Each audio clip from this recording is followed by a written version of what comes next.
இன்று கூட அப்போஸ்தலனாகிய பவுலுடைய வாழ்க்கையில் நடந்த ஒரு சம்பவத்தை குறித்து அவன் எழுதியிருக்கிறதை பற்றி நான் உங்களுக்கு 2 கொரிந்தியர் 12வது அதிகாரத்தில் முதல் வசனத்திலிருந்து வாசிக்கிறேன். மேன்மை பாராட்டுகிறது எனக்கு தகுதியல்லவே, ஆகிலும் கர்த்தர் அருளிய தரிசனங்களையும் வெளிப்படுத்தல்களையும் சொல்லுகிறேன். கிறிஸ்துவுக்குள்ளான ஒரு மனுஷனை அறிவேன். அவன் 14 வருஷத்துக்கு முன்னே 3ஆம் வானம் வரைக்கும் எடுக்கப்பட்டான். அவன் சரீரத்தில் இருந்தானோ சரீரத்துக்கு புறம்பே இருந்தானோ அதை அறியேன், தேவன் அறிவார். அந்த மனுஷன் பரதீசுக்குள் எடுக்கப்பட்டு மனுஷர் பேசப்படாததும் வாக்கு கட்டாதுமாகிய வார்த்தைகளை கேட்டான் என்று அறிந்திருக்கிறேன். அவன் சரீரத்தில் இருந்தானோ சரீரத்துக்கு புறம்பாய் இருந்தானோ அதை நான் அறியேன், தேவன் அறிவார். இப்படிப்பட்டவைகளை குறித்து மேன்மை பாராட்டுவேன். ஆனாலும் என்னை குறித்து என் பலவீனங்களிலே அன்றி வேறொன்றிலும் மேன்மை பாராட்டேன்.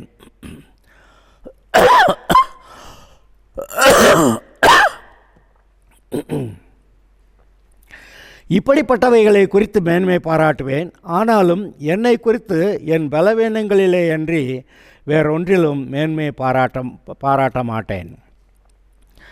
சத்தியமானதை நான் பேசுகிறேன். நான் மேன்மை பாராட்ட மனதாயிருந்தாலும் நான் புத்தியினன் அல்ல. ஆனாலும் ஒருவனும் என்னிடத்தில் காண்கிறதற்கும் என்னாலே கேட்கிறதற்கும் மேலாக என்னை எண்ணாதபடிக்கு அப்படி செய்யாதிருப்பேன். அன்றியும் எனக்கு வெளிப்படுத்தப்பட்டவைகளுக்குரிய மேன்மை நிமித்தம் நான் என்னை உயர்த்தாதபடிக்கு என் மாம்சத்திலே ஒரு முள் கொடுக்கப்பட்டிருக்கிறது. என்னை நான் உயர்த்தாதபடிக்கு அது என்னை குட்டும் சாத்தானுடைய தூதனாயிருக்கிறது. அது என்னை விட்டு நீங்கும்படி நான் 3 தரம் கர்த்தரிடத்தில் வேண்டிக் கொண்டேன். அதற்கு அவர், என் கிருபை உனக்கு போதும், பலவீனத்தில் என் பலம் பூர்ணமாய் விளங்கும் என்றார். ஆகையால் கிறிஸ்துவின் வல்லமை என்மேல் தங்கும்படி என் பலவீனங்களை குறித்து நான் மிகவும் சந்தோஷமாய் மேன்மையை பாராட்டுவேன். அந்தப்படி நான் பலவீனமாய் இருக்கும்போதே பலமுள்ளவனாய் இருக்கிறேன். ஆகையால் கிறிஸ்துவ நிமித்தம் எனக்கு வரும் பலவீனங்களிலும் நிந்தைகளிலும் நெருக்கங்களிலும் துன்பங்களிலும் இடுக்கண்களிலும் நான் பிரியப்படுகிறேன் என்று பவுலே எழுதிய வார்த்தைகளை தன்னுடைய வாழ்க்கையை பற்றி அவன் சொன்ன வார்த்தைகளை வாசிக்கிறோம். இதில் ஒரு குறிப்பிட்ட மனுஷனை பற்றி பேசுகிறான். கிறிஸ்துவுக்குள்ளான ஒரு மனுஷனை அறிவேன். அவன் 14 வருஷத்துக்கு முன்னே 3ஆம் வானம் வரைக்கும் எடுக்கப்பட்டான்.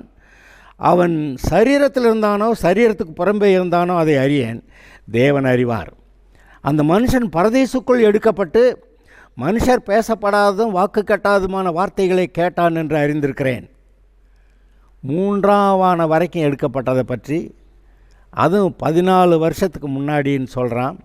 அது மாத்திரமல்ல, அவன் சரீரத்தில் இருந்தானோ சரீரத்துக்கு புறம்பாக இருந்தானோ அதை அறியேன் அப்படி சொல்கிறான்.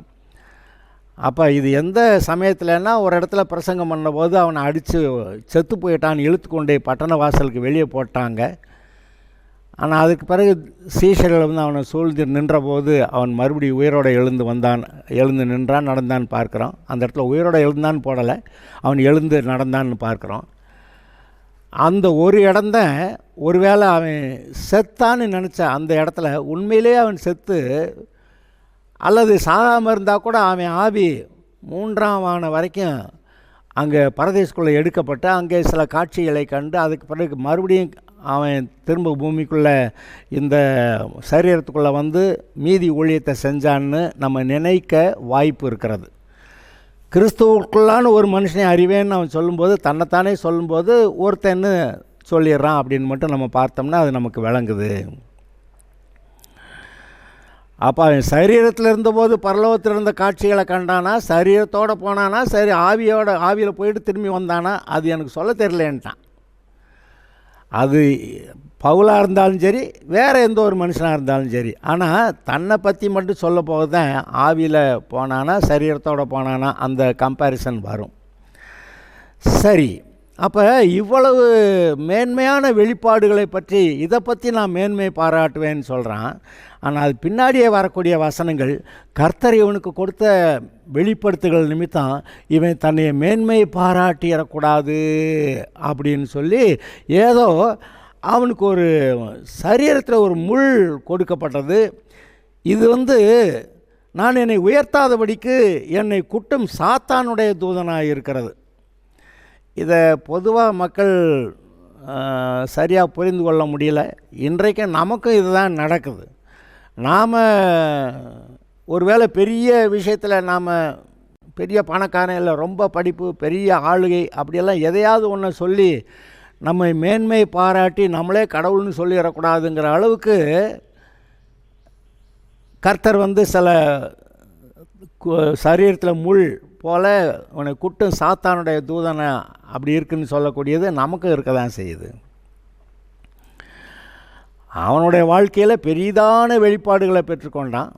நாமும் கூட பெரிதான வெளிப்பாடுகளை பெறுகிறவர்களாக தான் வச்சிருக்கிறாரு. இருதயத்தை திறந்தா, சுத்த இருதயம் இருந்தால் இருதயத்தை திறந்தால் வெளிப்பாடுகள் வருகின்றன. அதாவது உங்களை பற்றி அவர் என்ன நினைக்கிறாருங்கிறது உங்களுக்கு தெரியுதே. அதனால் இந்த வெளிப்பாடுகளை பெற்றுக்கொண்டு கர்த்தருக்கு நம்ம ஊழியம் செய்யலாம். தடைகள் இருக்கின்றன, எதிர்ப்புகள் இருக்கின்றன.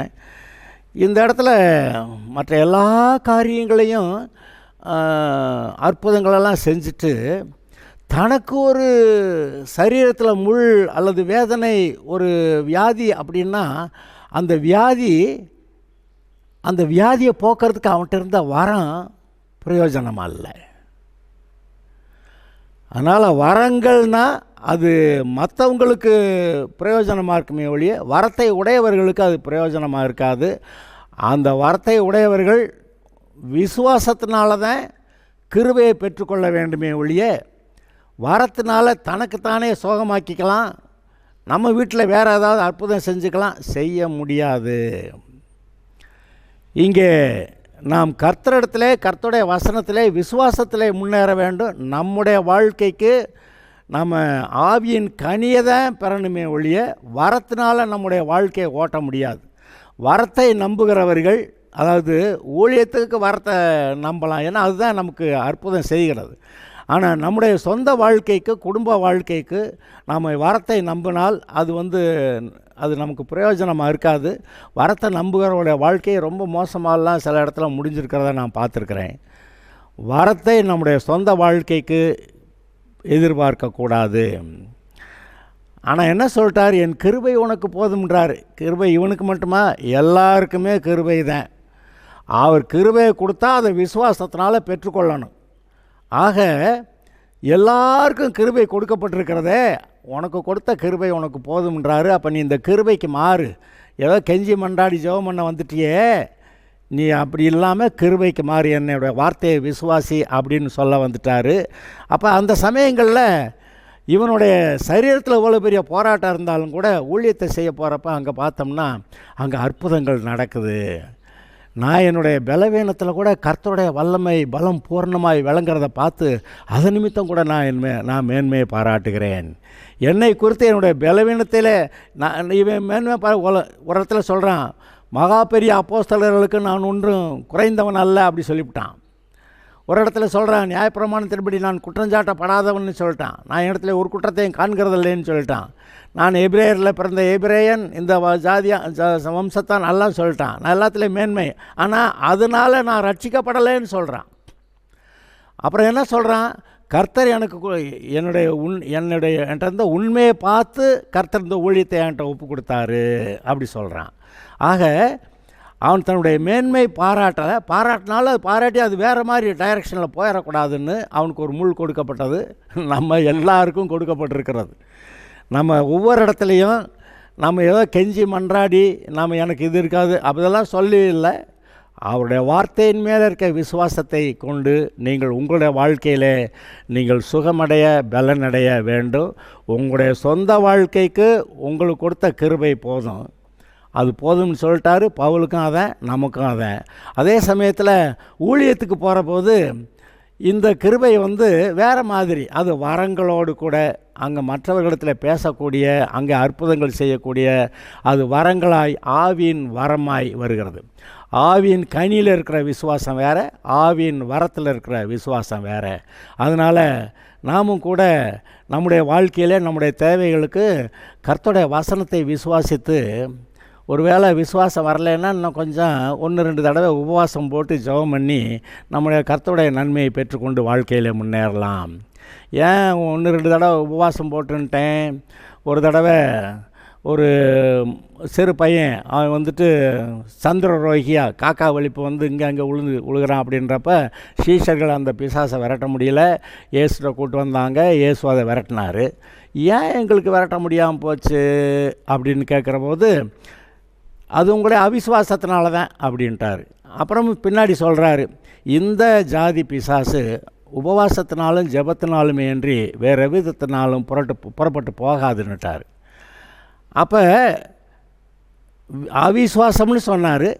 அப்புறம் உபவாச ஜெபம் தேவைன்னுட்டார். அப்போ நம்முடைய வாழ்க்கையிலே சற்று விசுவாசத்தை அதிகப்படுத்த கொஞ்சம் வாரத்துக்கு ஒரு நேரமாவது உபவாசம் பண்ணி கர்த்தருடைய சமூகத்தில் காத்து வசனத்தை அறிக்கை பண்ணி வசனத்தின்படி பேசி அங்கே ஜெபித்து முன்னேற வேண்டும். ஒருவேளை மாதத்துக்கு ஒரு தடவை ஒரு நாள் கர்த்தருடைய சமூகத்தில் உட்கார்ந்து ஜெபம் பண்ணால் நல்லாயிருக்கும். அந்த உபவாசம் ஏதோ ஒரு விதத்தில் மாம்சத்தை அடக்குகிறது, ஆவியிலே உங்களை வளர பண்ணுகிறது. அதனால் மாம்சம் இது சரீரம்னு பார்க்குறப்ப அதில் குழப்பம் இல்லை. ஆனால் மாம்சம் இடையில அங்கங்கே மோதிக்கிட்டே இருக்குது. மாம்சத்தை அடக்கி வைக்கணும், ஆவிக்குரிய ரீதியில் நீங்கள் முன்னேறணும். அதுக்காக கர்த்தர் உதவி செய்கிறாரு. இயேசு உபவாசம் பண்ணதை பார்த்து இப்போ எல்லா ஊழியக்காரர்களும் எவ்வளோ உபவாசங்கள் பண்ணியிருக்கிறாங்க. அந்த உபவாசத்தின் நோக்கங்கள் வேறு மாதிரி இருந்துடக்கூடாது. நாம் இப்போ ஒரு அளவுக்கு முன்னேறினவங்க இப்போ நாம் நம்முடைய விசுவாசத்தில் வளர கொஞ்சம் நமக்குள்ளே சொல்லுவார். நமக்கு தெரியும் எவ்வளோ நேரம் உபவாசம் போடணும், எத்தனை நாள் உபவாசம் போடணும், அதெல்லாம் நமக்கு தெரிஞ்சிடும். 3 நாள் உபவாசம் போதும்னாக்கா 7 நாள் போடக்கூடாது. ஒரு நாள் உபவாசம்னு சொல்லி போட்டால் நம்ம அப்பைக்கப்போ, அதாவது ஒவ்வொரு வாரத்துலேயும் அவ்வப்போது நம்ம கொஞ்சம் ஒரு உபவாசம் போட்டு சரி பண்ணிக்கிட்டோம்னா எப்போவுமே நல்லா ஆவிக்குரிய ரீதியில் நீங்கள் நல்லா இருக்கலாம். கர்த்தர் உங்களை ஆசீர்வதிப்பார். Okay, God bless you.